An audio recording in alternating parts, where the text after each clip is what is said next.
Hey everyone, it's me, and I'm going to go over the history of logos for you. All right, so we'll just kind of follow along. This will just make it easier for others, but hey, why not take a look? So let's talk about the history and purpose of logos and understanding what visual identity is. So we call them logos. Identity is another term for them. So we're going to take a look at a few things. Let's head on down. Okay, so what is a logo? Well, a logo is a symbol, a mark, or badge that represents a company, brand, product, or idea. Logos provide instant recognition and communicate core values and identity. Think of it as a visual handshake. So think about Apple. You see an apple with that, circle cut out of it, boom, you know what it is. Think about Nike, that swoosh, it's instantaneously recognizable. Think about Starbucks with the mermaid, it's instantaneously recognizable. So these are things that, instantaneously recognizable, they may represent core values, and it basically is the identity of what that company is, right? So that's the purpose of what a logo is and what it does. The definition of a logo is a sign, symbol, trademark, or badge that conveys the identity or ownership of a product, company, campaign, or a concept in a memorable way. So the idea of a logo is more than just the Nike swoosh and the apple. I Love New York is also an art piece, but it was adopted by the state of New York and it now represents New York. All right. The purpose is to provide immediate brand recognition and convey core values to the target audience. Okay, so I Love New York shows they have pride, they have, love. And it spills over to everything else too. You think about the Democrat and Republican parties, you could think about Star Wars. I love Star Wars. So the Empire and the Rebellion, things like that. The Mandalorians have a symbol, they actually have multiple symbols, things like that. So, it'll always somehow represent something. So Captain America's shield represents something. Black Panther's cowl, his mask, represents something. In fact, now we all recognize the necklace as well. So, these are things that become icons or symbols, right? So why did the logo matter? Stand out in a crowded market. Starbucks is not the only coffee maker out there, so they have to go up against Dunkin', against I can't even think of some of the other ones. I don't drink coffee, so there's a whole lot of different examples though with this. All right, they can create an emotional connection. You know, maybe for me, anything Italian has an emotional attraction or a connection because my family's part Italian. You could think about, especially where we live currently, we have a whole lot of immigrants and people from all over, different cultures, different places. So the Caribbean culture, your flag may represent something of a dish may represent something to you. Um, it's called Mexican food in America, but it's really Tex-Mex Southwestern. But that's a little bit of home to me, and it really does stir an emotion for me. Communicate professionalism and trust. Things, banks try to do this as well, hedge firms, investment firms, things like that. So, 'cause Starbucks, they want to invest, have you trust them. Same thing with Apple, same thing with Dell, as an example, or Samsung, represent a brand's values and purpose. With a name, especially in a reputation, that gets associated to the name. So, we expect Apple products to be good. We expect Dell to make good products. We expect Samsung to produce good products, and they do. So there you go. You've likely chosen one product over another because of its logo. And mostly, honestly, there's two ways to interpret that. The first way is you chose it because of a name brand. You didn't recognize TCL, but you did recognize Samsung. You chose Apple because they tended to be more media heavy as opposed to, say, Google with their Pixel lineup. So there are chances that it's actually been chosen that way. I've literally looked at something, specifically wine, and chose something based on the logo or the label. So it does happen occasionally. You might say, look at something, you go, I haven't heard of this brand, but they got a good logo. Let me take a chance. And you know what? That works sometimes. So let's look at a brief history of logos. So really, logos, if we look at the way that they are defined, they were used way back when, before 0 years. So Egyptian hieroglyphics, they actually represented words and represented things. So the ancient Egyptians branded domestic animals with hieroglyphs to mark ownership. We still do that in the cattle and livestock industry as well. Roman and Greek pottery, craftsmen mark their pottery to identify the manufacturer, and that's still done today by companies. But that was also done in Spain. It was done in China as well, and Japan for a lot of their stuff. The Adinkra symbol, craftsmen marked pottery, clothing, etc. So same thing. That's this black with the white characters on it, and they're an African group. Religion and royal emblems for authority and legacy. So we have to think about, the different religions: Islam, Hinduism, Buddhism, Catholic, or Christianity, Judaism. They all have symbols that associate to them as well. So these would be considered logos. Great faiths of the world have all adopted symbols for ease of recognition, and this is very true. So we have, Islamic, we have or Judaism, we have Christianity, we have Buddhism. We do have different symbols, and there's symbols that, you may not recognize right off the bat, but someone who is in that religion would. So, the cross, the crescent, the Star of David, the Dharma wheel. These symbols represent deep values, belief systems, and identity used for immediate recognition and emotional connection. How does a symbol become universally understood? Well, it takes time. It really does. The Christians have been using the cross for a long time. The Star of David has been a symbol for a very long time. In Buddhism, the Dharma wheel as well as the Om have been around. The crescent and star, that's been around for a long time. These were all, antiquities times and before. So heraldic design in the Middle Ages, this is basically through Europe. Um, they would use things like the coat of arms to represent families and also to establish nobility through the society. So from the 12th century onwards, heraldic designs were used to identify the status and property of nobility. This is actually one of my family's heraldic designs. We're also German and Scottish. So this is one of them for Kesselberg. But also there have been heraldic symbols, coat of arms and things like that were used and influenced modern logos as well. And I do sometimes go back and look at some of these really old symbols just to get ideas.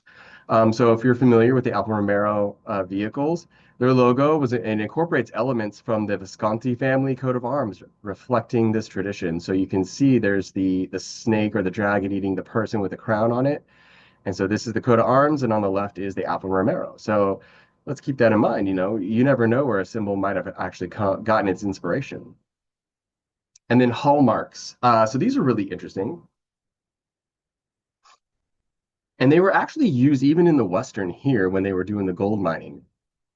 So hallmarks are marks stamped on articles of gold, silver, and platinum by the British Assay Office, certifying their standard of purity. Example, the leopard's head, this one on second to the right, has been the hallmark of the Goldsmiths Company Assay Office since 1300s. Now, can you imagine that? That's really freaking old. It's over 100 years old. Well, actually, it's over 1,300 years old. Close. We're getting there. We're getting there. It's over 1,200 years old, but whatever. Visual storytelling through colors and icons. And so icons can tell you a lot about something. But yeah, these kind of marks were actually used to let you know if something was pure gold, pure silver, pure platinum, and so on. The birth of the modern logo. I actually learned about this in art history back in college, and I wanted to share it with y'all. So, with the Industrial Revolution, this became what's called a branding boom because, if Mike down the street was making a company during the Industrial Revolution, then Jamad down the street was probably thinking the same thing, and so they built companies. Well, how do you compete with your friend, your neighbor's company? I mean, you have to have separate logos to show that you are different companies, but even if you make the same thing. So companies needed visual ways to stand out. One of the examples is the Bass Brewery Red Triangle, which was made in 1876, is the first registered modern logo. Here's some examples of some other logos for cigarettes, for cornflakes have been around forever. Soap, soup, so different things. But the Bass Brewery is one that I really wanted to bring up because it's the first logo that was ever presented to the public outside of just where it was at. So this is a Mayonnaise, a bar at the Follies from 1982. And so there's a Bass bottle here where this blue arrow is, and there's another one over here with that red triangle. So it's actually that logo. Established in 1776, Basbury's Red Triangle is considered one of the first modern logos. So they were making beer for over close to 100 years before they actually incorporated a logo to it. But this was the first logo shown in modern times, and it was put in a painting. So as we shift into the 20th century, in the early 1900s, logos were complex and very literal. In the 1950s to the 70s, Saul Bass simplified logos like IBM, AT&T, and United. So you have Delta Airlines, IBM, AT&T. These are their old logos, okay? But the focus was clarity, I know, memorability. See, that's a hard word. You try it at home. I'm going to laugh at you anyways. And the universal appeal. So you'll start to see really how logos evolve as we're looking at this too. So, and with that, at the evolution of logo design in the 20th century. So logos were complex and literal. Logos incorporated national, nautical, and heraldic and agricultural images, which the public readily understood. So a lot of times we have a symbol from back then that made sense because you could look at it and it clicked. Mid to late 20th century, which is kind of where, a little more where we are, designer Saul Bass introduced simple, memorable logos for companies like IBM, ABC, and AT&T. So I decided to take a few of these. So this is AT&T from 1885. And then if we look how it changed, they even went from the bell with the circle to just the bell in color, to the bell in the name, to a simplified bell in the name, to I don't know, this is actually supposed to be a globe, AT&T, and then you just see a modern adaptation as it keeps progressing. Same thing with Coca-Cola. They really in the 1887 developed that kind of C that we are all familiar with, both C's. And I don't know what happened in 1890. And then suddenly it changed. And so now we're at, Coca-Cola where we're familiar with it. Same thing with McDonald's. It's changed over the years. But once you get into the 60s, that's when the Golden Arches happened, and the Golden Arches have become a mainstay as like an identity piece, an icon of McDonald's. The digital age and logo design. So technology advancements, the rise of digital logo design emphasizing scalability, which is enlarging it, and the adaptability across various platforms. So now we have to look at, can we take something that was made, for this big and still scale it to the size of the side of a building? And that's where Vector comes in. Current trends focus on minimalism, responsive design, and versatility to maintain brand consistency across digital and print media. So here, you're looking at Nike's evolution, and it really just went as simple as the swoosh. In fact, I remember the Nike logo with the swoosh from the 78 to 85. Like I remember these, and then this is all we've ever seen since. And it's just iconic like that. The power of color. So color is really important. It invokes emotion. So emotion plus meaning plus bland personality. So make sure that when you're thinking about these, that you're looking up what colors mean what. So, red, I pulled examples to show you. It's passion and urgency. It's YouTube. YouTube, 7-minute videos, right? Blue is trust and calm, even though you should never trust social media. Yellow is optimism and clarity. There's another reason they use yellow, but it's also a really good example. Green, health and eco-friendly. I'm not sure how Spotify got in that, but it's a calming color, and that's probably why. And then black, luxury and elegance, and Coco Chanel obviously is very much the definition of elegance, right? Iconography and symbolism. A symbol tells a story without words. Logos use icons to express values and ideas instantly. Example, Apple is simplicity and innovation, right? Even though they've even gotten rid of this multi-tone gray, this monotone, they've gone to just flat out white or black or a simple color. And then Nike, motion and power, that's the swoosh. The swoosh is actually pulled from Mercury, the god of speed. Okay, that's actually where it came from, but we're all familiar with the other variations of that mythology. But that's really where it's pulled, the wings from his feet. But simplicity of like the World Wildlife Federation, Mercedes, Twitter, South or AT&T's old Limbo logo, the Batman symbol, McDonald's, Texaco, Windows. These are all symbols that we recognize right off. So think to yourself, what symbol would represent you? Okay. The digital age of logos. Logos now need to scale from billboards to app icons. So going from big to small or small to big. Must work in full color grayscale and even as a favicon. A favicon is the little icon at the top of your browser at the very end, at the very beginning of the URL address. So keep that in mind. So, and then responsive, minimalist, and versatile design dominates. So Federal Express versus FedEx, MasterCard versus just the two circles overlapping, Starbucks. We don't even need the name Starbucks. The symbol is Starbucks, right? And then also because they're so simple, there's not really any gradients, there's not any high detail. These can be thrown up to the size of a building and scaled down to be on an app.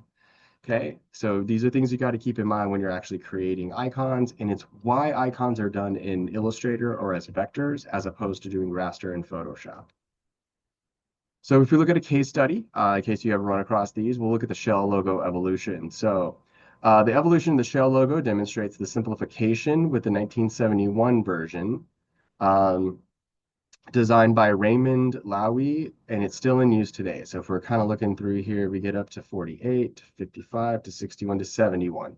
So this is where they really went to shell underneath, and then that style of shell is still being used today. So it's, almost I mean, man, it's been going on for a long time. So from detailed shell illustration to flat modern icon. So if you look at the 1900s, this just looks like a glob. Okay. In 1904, this was mostly just simple kind of pressing, but it's you can tell it's a shell, but you really don't know anything past that. We got rid of the black box on the outside. 1930 got your kind of very neo Art Deco style look. It looks really nice, and then we have this weird looking shell. Remember, put dark text on top of light colors and vice versa. And you can see they fixed it over here in 1955 with a more cartoonish style, but that was kind of what was going on at that time period. And so you see this evolution happen, okay? Over the last century, logos have become simpler for ease and speed of recognition in a faster world, especially when it comes to advertising, like outside. If you're on a billboard, you have 7 seconds to knock someone in the skull with your logo and message. Otherwise, it's gone. And so we have to keep that in mind. Shapes are the foundation. The most basic symbols are shapes. Okay, look, it's a shell, but it's still kind of a circle and it's got a weird, rectangle down here. They're basic shapes, right? Same thing up here, two circles. These are just letters. This is a circle with a circle, and then it's got a mermaid in there. So each has a unique feeling about it. Some have acquired deeper meaning or associations. Basic shapes are often used in logo design as a graphic element or compositional guide. Basic shapes with minor changes take on more meaning. So a cross, a star, the diamond, a drop, a moon, these all have more meaning than just an egg or a ellipse, a circle, an octagon, a hexagon, pentagon, things like that. This diamond is different than this diamond. Well-known logos use basic shapes either as containers or standalone symbols have most of the time escaped judgment as boring or cliche because the brand's reputation and or designers innovative thinking. So if you look at the Mitsubishi, it's just three diamonds. If you look at the Red Cross, it's a cross. Windows is four squares. Citco is triangles. Target are circles. The cowboy is a star. You see what I'm going at here, and I want you to think about that when you look at logos around you, stuff that you buy. Pay attention to it. See, is there what's the baseline symbol that they used, shape that may have helped? Communicating ideas with shapes and symbols. Many symbols created using simple line, shape, and form have become the worldwide standard for identifying relatively sophisticated concepts. Wi-Fi, danger radiation, recycle, biohazard, another biohazard, shocking, power, electricity or nuclear. These are things that pause. These are things that we recognize instantaneously as a society, so you should keep those in mind. Why does Spotify have these three symbols? There's three curved lines. It's volume. That's exactly what it's supposed to mean, sound, right? All right. Spiritual concepts, ideologies, religions, and philosophies representing our highest aspirations and human ideals. So, if you're trying to reach a level of nirvana, an understanding of the world, you might use a yin and yang. It's also a balance. You might use a lotus. If you're trying to hit spiritualism in the level of Christianity, of being a clean soul, you might have the Christian cross. So these are things to keep in mind as well. International symbols have advocacy, human rights, health, and activism. These are also things we'll recognize. The dove of peace. Depending on the color of the ribbon, it may represent a specific thing, such as pink is for breast cancer, gray is for brain cancer. We have unity, we have equality, we have male and female symbols in biology, we have medical symbols, we have world peace, justice. We also have, activism. Okay. All right, so why simplicity wins? Simple is memorable. Okay, you recognize almost every one of these. If you do not recognize that penguin, shame on you. That is Penguin Publications. They put out a vast majority of the books you bought as a kid. Okay, they're simple and versatile, so they're very easy to make and very easy to use, and they're timeless. I mean, the World Wildlife has had this panda symbol for decades. Apple's been very similar for decades. Okay. Less is more isn't boring, it's strategic. And I've actually had some students be, like, oh, it's just so simple and mundane. No, it's not. Simple is good. Simple is very clean, very straightforward. And that's less is more. Less is more is something that we're going to talk a lot about because you don't need a whole bunch of stuff in a logo. And that's the end of the presentation. All right. So that kind of gives you an idea of how to think about logos, like the background to them. And, as we go forward, we will definitely look a little bit more into details and talk about some of those pieces as well. You do have a logo exercise, so it's going to be real simple, but have fun with it. And hey, enjoy the history of logos. Make sure you pay attention to logos that are around you. I do not apologize for ruining that for you. Okay.